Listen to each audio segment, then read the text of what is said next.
Um, what most people think of doing when they get into airsoft is to get like some uber cheap ass like full plastic $90 rifle. Here's why that's a terrible idea. You sacrifice quite a lot for one of these rifles. This thing is 100% plastic, and I'll guarantee you, this little bit right here is that little bit of plastic for the cover thing, that thing right there. Well, this back part right here will break. Guaranteed, it will break. Your gun will break. All of your airsoft guns will break. All right. They will eventually, some faster than others, and this is what I'm talking about. This polymer piece of shit is the best gun below $100 right here. This is as good as it gets. So if you actually want to get an airsoft, trust me, convince your dad, convince whoever is willing to pay for this shit, convince them to get a gun like a SEMA AK. This is what I would recommend right here. So look up SEMA CMO48 on this thing, and you'll see all of these things and be like, oh, there's a lot of them. That's because he sort it from like high to low and stuff. So just take a look at one of these things. I got mine for pretty cheap, honestly. See, it's this right here. Get my calculator out. I'll show you how cheap these actually get. Like this is kind of stuff that happens all the time. And if you don't, just go to eBay or something. You'll get some stuff. Yeah, sure, they actually do run really hot out of the box, but the thing is, springs don't stay at 470 feet per second. So you get a gun that's 400, it will not stay at 400. Guess which FPS is going to go down to? It's going down to 350, and then eventually you're going to get some compression problems, and it's go down to 330. So you're going to have a 330 FPS rifle. That is complete garbage. I recommend you don't go any lower than M120. Sure, it's not field level. Who cares? Who fucking cares? If you can't handle BB, that's 500 FPS at like 100 feet. You're a wimp. You shouldn't be playing the sport. It's as simple as that. But 156.95 times 0.75 right here like this. Oh shit, I got the wrong number. There you go. And plus shipping, which is like this. This is a damn good deal right here. This is a damn good deal. $132 for this thing right here. I don't think you guys know how good these things are. Basically, how they get these things to be cheap is they take regular AEG internals, like just straight up like something you'd get for like $200 or something. You get those internals and you stick them in here in a platform that has like not full metal. Like it's got pot metal on it, so like if you were to stick this thing in your oven, it'd melt. So this little whatchamacallit here, fuck, I gotta get a snippet. Let me show you. This right here. Holy shit! Give me a second. Here, this bit right here, pot metal. I think this part is steel. I'm not really sure. I don't really remember. I don't really know anything about this part right here. I assume this entire thing is steel. The entire barrel, this whole thing right here, from here to, I'm gonna say like this, from here to here, this is pot metal. Not this part right here. This part right here, it's okay. And the cool thing about it is, this is real wood. This right here, this is real wood. I'm serious. You can stain this stuff, and this is like some really high quality shit right here. The sights, they actually do get wobbly. I'm sorry, they do. It's alright, trust me, it's fine. Other guns have worse problems than this, especially for this price point. So you pay 40 more bucks, and you'll get something that will last like 50 times as long as that little Lancer tactical thing. Not 50, I'd say like at least like 10 times longer. So your Lancer tactical piece of crap is gonna last like 6 months. Well, this thing lasts like 5, 6, 7, 8, maybe even 10 years if you properly maintenance it. Now, for your gear, popular to contrary belief, you do not need like 9 mid-caps. And if you don't know what a mid-cap is, it's there are a lot of sources and stuff. I mean, there isn't really like any images to actually show you what they look like internally. Really, there aren't. Very hard to find. But pretty much the only difference between the two is that there's actually 3. This is a low cap too. Low caps have like realistic amounts. So like you have a 30 round AR magazine. You know, it's like 30 BBs in there. Just imagine like 30 goes down like right here. Mid caps are more reliable and longer lasting than high caps. But high caps, when pampered, they can last pretty much just as long. The main difference is the high caps have a thing you open up on the top. I'm not really sure if that's a thing. I think that's a bottom part. I don't really know. But you just like slide this thing open if you have an M4 mag. You pop it open like a toilet lid if it's an AK mag. Like you see this little bit right here. Get a little snippet because this thing doesn't render mouses or something. This bit right here. Right here. That thing goes right open like this. This pops right open. It's got a little hinge right here. So no, that's actually a mid cap. I'm sorry, but they look the same. They do.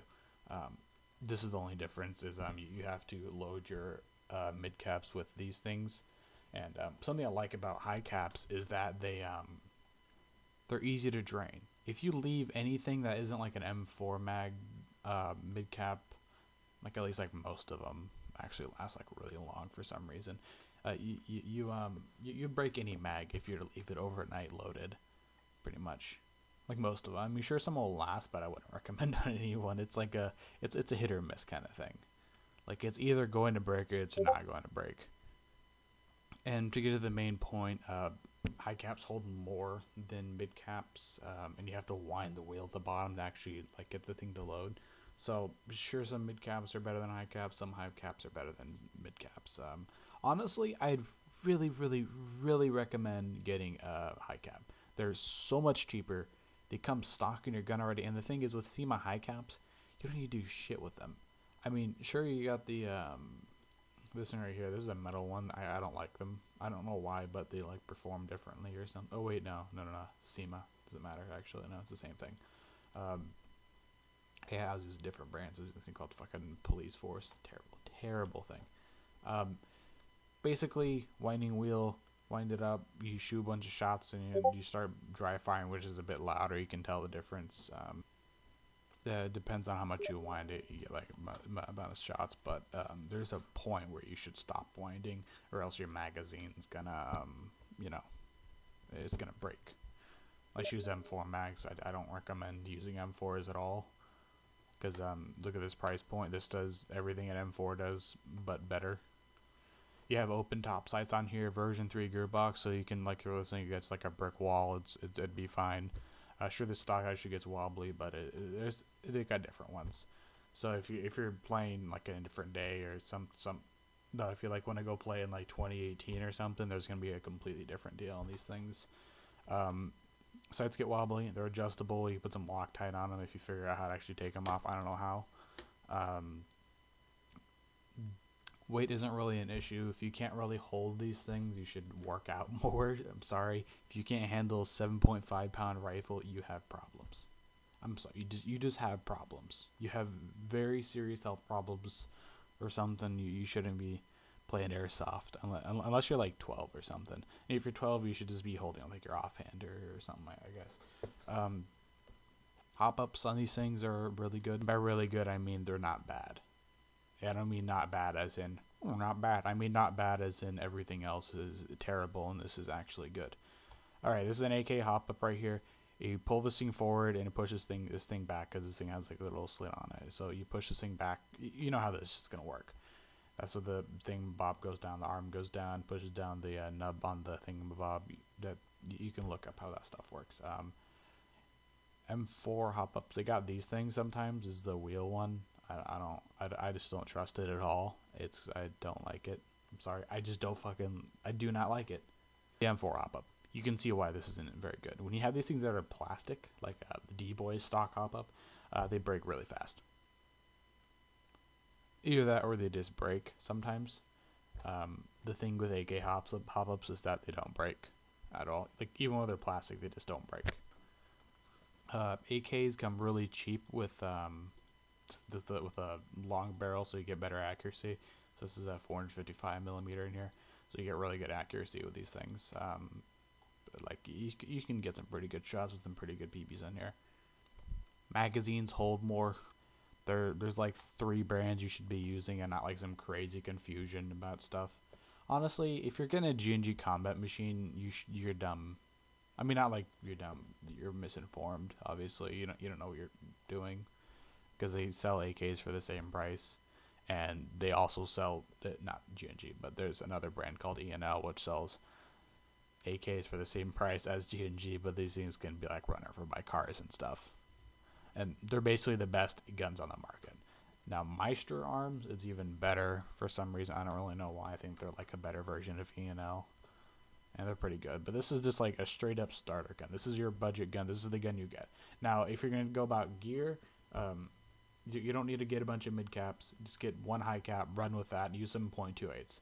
Please use .28s, because people don't call their hits with .20s because they don't feel them at like 150 feet. They don't. You can't feel a .20 at that distance. It doesn't even feel like something's hitting you.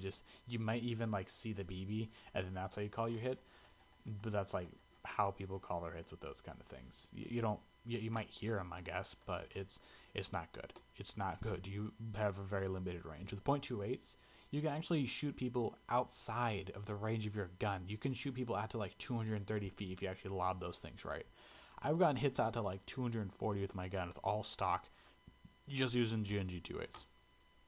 And if you want to get into like the nuances of this stuff, I'd recommend you look at these posts right here. See that little link down there? Go there. Here. I have some other posts. You could see them here. I debate people on these forums. AKM4 right here. I have three of these. This was just like I just insulted someone on this one, so it's not really a thing. I was like, don't trust anyone who recommends G&G. That's pretty much what I said, because it's not a good company.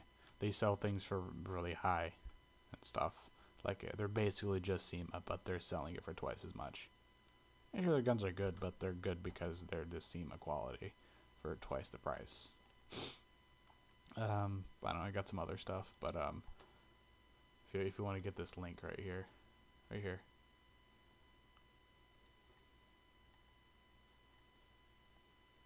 And for gear, I love how I keep ADHDing out of this point, but I'd recommend getting one of these right here. This is bad. Don't do that. You don't need it. You just don't need it. Load it high. Let me show you. Also, I don't recommend buying off Amazon. Go to eBay to get one of these things, but not these. Don't get these. These are bad. They suck. Don't get that. There's actually like a mesh helmet. That's what I searched for, a mesh helmet. And these things can take BBs out to like 700 FPS, man. They're like $30. And what I do is like I stick a little visor thing on the inside of it. I'll show you guys in video. But first, I actually have to like get this link. Look at e-bike. They just want you to buy all their shit. Look at this. I need ear protection because I didn't buy the right helmet. Look at me, I sponsor like 9 companies. This is the one. This is the mask that gets shot through. Same thing. This one. This is fishing hat. This is the kind of stuff you just straight up don't wear. This is all dumb. This is all so dumb. Why can't I find it? It was right around here. I literally searched for this and I got it like easy. Yeah, it's not on here. Actually, it was right here. This right here. This is what I got. Trust me, this is worth it. This is 100% worth it. You cannot go wrong with this. So you got yourself some Velcro on here. You got some of this. And what I got with me was this.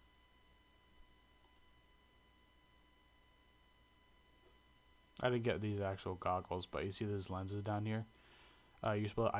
What I did is I just stuck them in the mesh helmet, and they deflect shards of BBs that come through it. I mean, the shards of BBs that like get in your eyes and stuff, they won't like damage them. They'll just be like, oh, I got garbage in my eyes. It's not like, oh god, I'm blind. Life A. This is all like really expensive stuff over here, so I wouldn't recommend it. Just get something like really, really cheap. If you don't wear glasses, these work fine. Trust me, these work completely fine. Just get like some glasses if you don't wear like glasses because you're not nearsighted. So if you are nearsighted, you need like literally goggle lenses, and I'm going to show you how you stick them in the helmets.